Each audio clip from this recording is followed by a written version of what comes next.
to share something with you. That might put me in a very negative light, yeah. Relationships are not my forte. See if someone grabbed up my wife or something, completely different ballgame. I'll walk away from here, and this has been like a therapy session.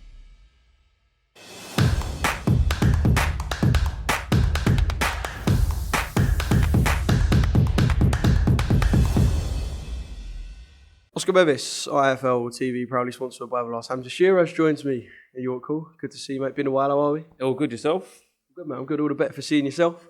Here at York Hall to see Umar Khan, who's just won points. Yeah. Just won on points, yeah. Sorry. Just talk me through Umar's performance. You can see that he's gradually getting better as these fights go on. Yeah, do you know what I mean? He's still, 20 years old.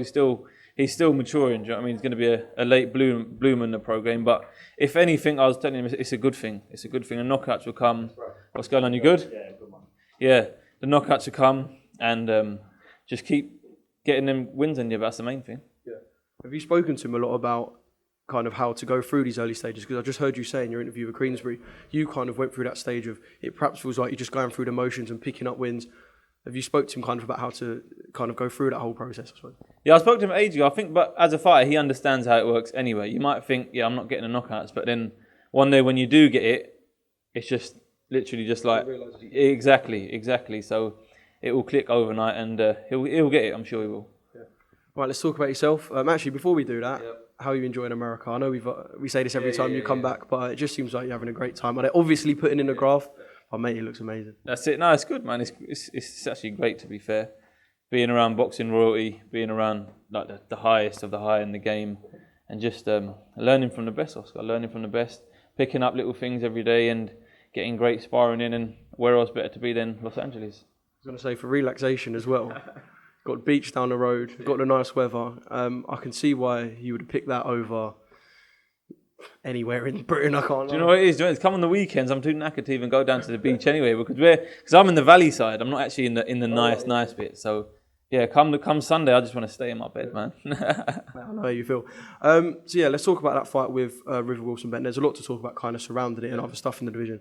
But just first on that fight, closing in, and a really good domestic dust-up between you and him. Yeah, no, he's a great fighter. I've got a lot of respect for him. I watched his fight against Tyler Denny. As a fan, I watched that fight, and it was a great fight.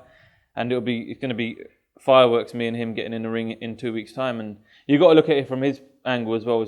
He's coming to rip the belt away from me and win obviously the Commonwealth as well, which is vacant. But listen, I've worked too hard to let that happen. I've been out in America for 10 weeks, and not even that, I've been out in America for nearly hitting 3 years now. I've been doing camps out there, and listen, I've been I say it all the time, we're working too hard, but all I do know is it's definitely going to be a great fight. I'd love to know kind of what your mentality is, not just for this fight, but perhaps for the last couple of years, because obviously you are a bit of a golden boy when it comes to Frank, and obviously BT love you as well. When you say people are coming to rip someone away from you, it ain't just the belts like you talk about. If he goes and beats you, he gets the bigger fights in the future, the bigger money. So he's essentially coming to rip your career away from you, or trying to. So kind of just your mentality that every time you go in, you're kind of the one with stuff to lose. How is that to deal with mentally? Do you know, at the start it wasn't so bad because you're not known and you ain't got much to your name. But as you start collecting these belts and building a little bit of name for yourself, I wouldn't say everyone, but these fighters who get the opportunity to get in the ring with you, they're coming with everything. And like you said, it's not like you just said. It's not the belts are taken away from me.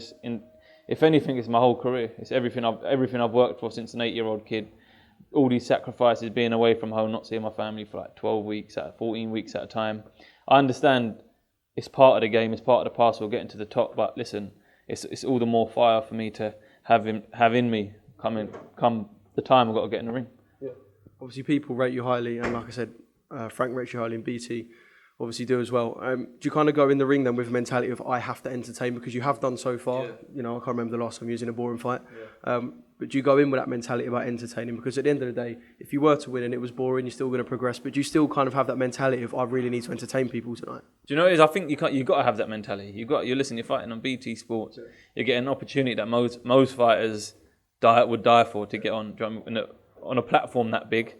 So if you had the mentality to go in there and almost just win and get out, I think that's the wrong mentality to have. You've got hard working supporters coming, you know what I mean, paying their money to watch you, and like I said, being on a platform that big is only right. Yeah. I want to talk about you and Denzel Bentley. When Denzel won here against Marcus Morrison, the first thing Frank said to me was Denzel and Hamzah down the line. Now Denzel is, well, 24 hours away from the biggest fight of his career. Your thoughts on Denzel taking that fight? Obviously, kind of hasn't fought at the world level yet. A big jump from where he's been. But I suppose world title opportunities few and far, so they don't really come often. Yeah, it's not really a fight you can really turn down. Do you know what I mean? Especially if he called for it on I think I saw on Twitter him calling for it. Especially if he called for it, he's gonna take the opportunity of both hands. Do you know what I mean? But personally, I've shared the ring with Janibek multiple times as well. And listen, I just personally think the jump between British level and the level that he's at is too big of a jump. I could be wrong. Who knows? It only takes one punch to change a fight in boxing. But my personal opinion is the jump is too much, and it will show on the night. Yeah. Was you offered the Janibek fight? Because obviously, like I said, there's a lot of noise in the background about who's been offered what across the whole division. And there was a bit of noise about you being offered the Janibek fight. Yeah. Is there any truth in that? Yeah, do you know what? I saw it on his page, on International Boxing News' page, and I was on the flight. I remember I saw it, and then I didn't think much of it because we didn't hear nothing from my management side or nothing. And then that was it. That's all I heard. That's all my team heard from it. So that was that. Yeah. I suppose it's not something you really can dwell on, is it? You're kind of going your own path. And I know that you've always said from the start that when you get to that level, it's going to be in your time. And if you do what you do, you are going to get there, be it now or be it in 2 years' time. Yeah, of course. Like, there is no rush. I mean, everyone's in this rush to be like the youngest champ and be this and be that. It's all well and good being that. But listen, at the end of the day, I don't want to just win a belt and that's it and then not be able to defend it. I want to win a belt and then go on to win multiple belts, like the top world title belts, hopefully, yeah. And just some other stuff surrounding the division.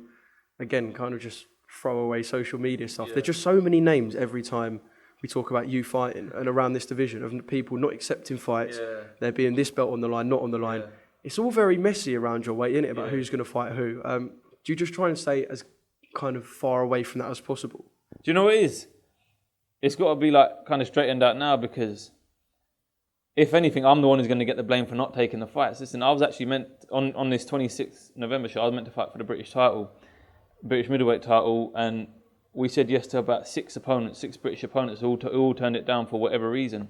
So at the end of the day, you hear all these middleweights saying, yeah, we want to fight them, we'll fight whoever. But listen, in reality, no one's putting their balls on the line and actually making it happen. Do you know what I mean? But I suppose, like you said, it's a big mess and no one's really going to get exposed like that. But it is what it is, isn't it? Yeah.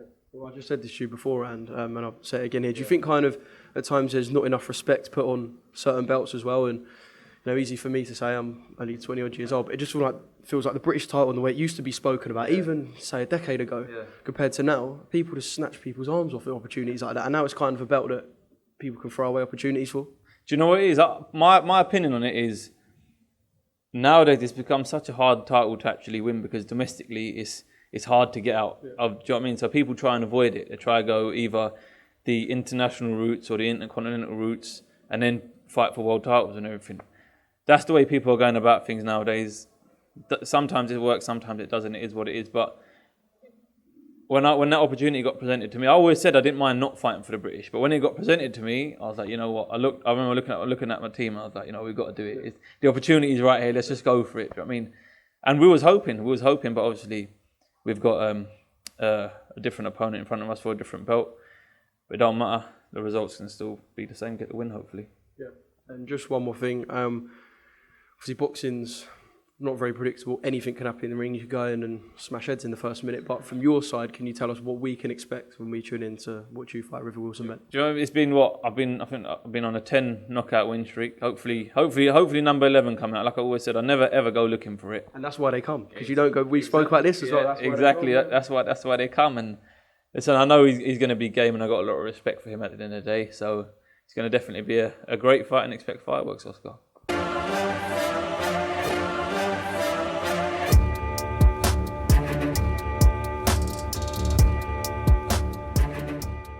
I'm going to share something with you. That might put me in a very negative light, Relationships are not my forte. See if someone grabbed up my wife or something, completely different ballgame. I'll walk away from it, and this has been like a therapy session.